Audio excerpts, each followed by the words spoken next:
This is your dose of daily market wisdom with master trader Nick Santiago. Starting from humble beginnings, Nick has been beating the markets for over 2 decades. He shares with you his take on the profitable trades that will have you moving towards financial freedom in no time at all. To see an in-depth review of his track record and much more, go to inthemoneystocks.com.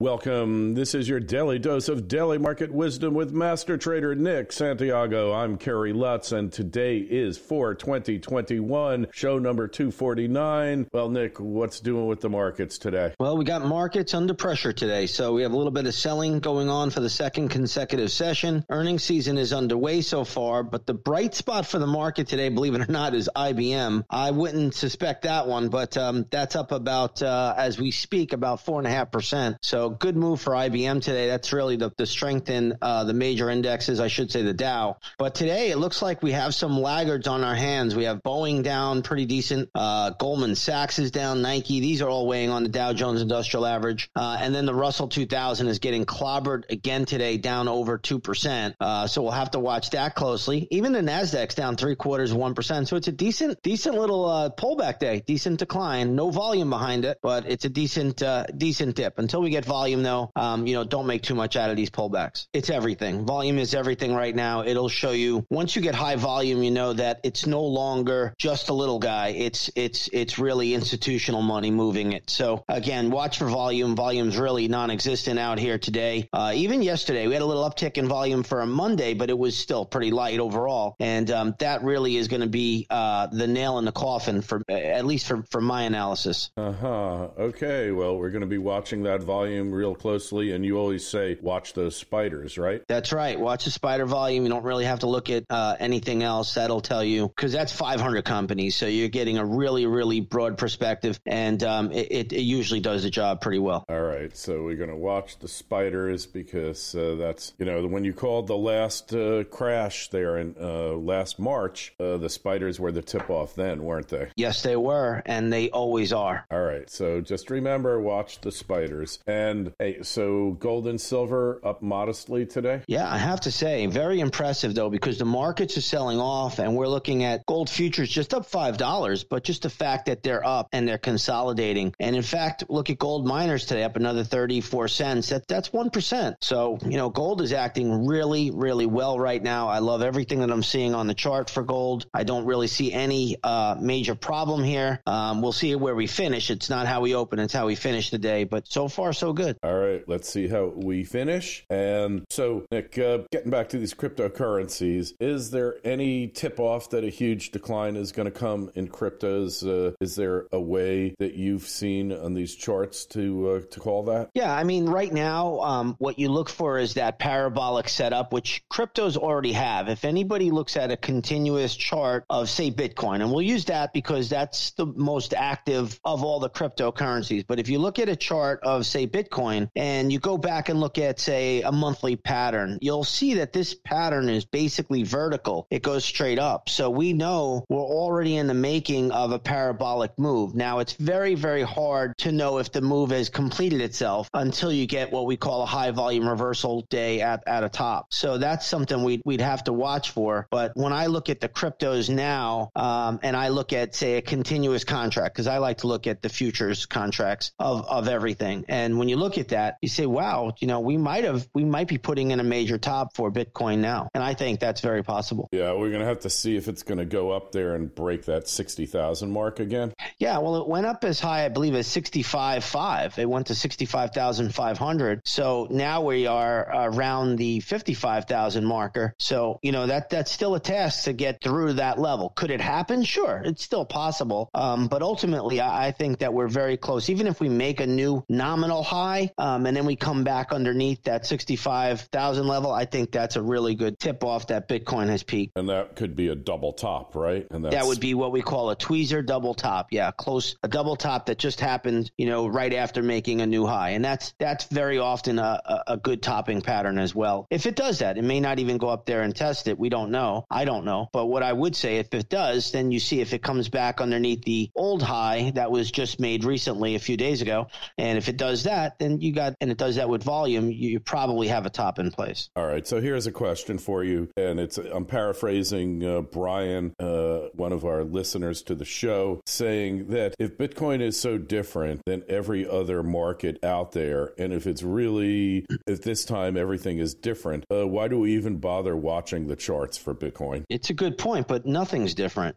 That's my point. My point is nothing is different. This is just another asset class that was developed out of thin air, really. You need fiat currency to buy it. So I don't think there's anything different this time. Human emotion, Jesse Livermore said it best. He said, human emotion never changes, therefore the markets never change. And, why did people buy tulip bulbs? Why were they spending a month or 2 months worth of salary to buy tulip bulbs back, 1600s in the Netherlands? I never understood that, but it was a mania. And like all things become a mania. This is the anti-dollar, anti-fiat play, right? Everybody says, but notice Coinbase just went public and they're going to be traded in dollars. So it really makes no sense to me. I get it. You want something else that you could trade or you can use as a currency, perhaps down the road. Sure, store of value. I get it, but you need dollars to buy this thing. I just don't understand it. To me, it's like a glorified Ponzi scheme, and there are just people piling in on it. As soon as they run out of people to pile in on it, what happens?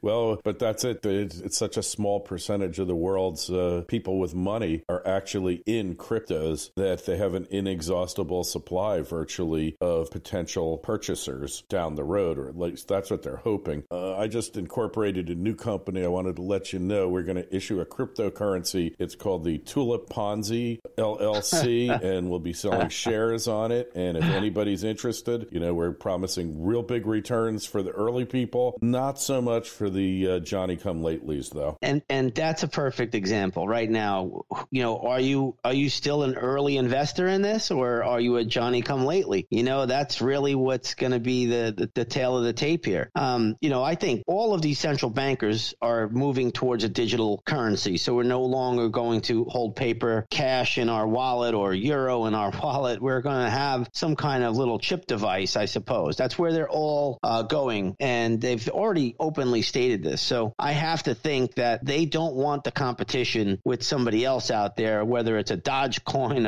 an Ethereum, or a Bitcoin. Dogecoin. I think it's Doge, but whatever. Yeah, I know what you're saying. Dogecoin. I'm dodging it all I can. So. I think it was like a big joke, like Musk. He's got a great sense of humor because he appointed his CFO the chief of coin or something like that, and he's the tech king, and just really throwing it out at the SEC because he really hates them. And hey, speaking of, can we just get a brief analysis by you, Jim out there, or maybe it was Jane, I don't remember, asked, can Nick please take a look at Tesla? Tell us what he thinks the chart's saying. Yeah, sure. So Tesla's had a very, very good snapback after a big sell-off. So stock topped out basically on the 25th of January at around $900 a share. It rolled over pretty sharply down to around $539 a share. That occurred on the 5th. Now it's made what we call an ABC or zigzag move back up to around $780 a share. Now it's pulling back a little bit. So it's consolidating, but I honestly think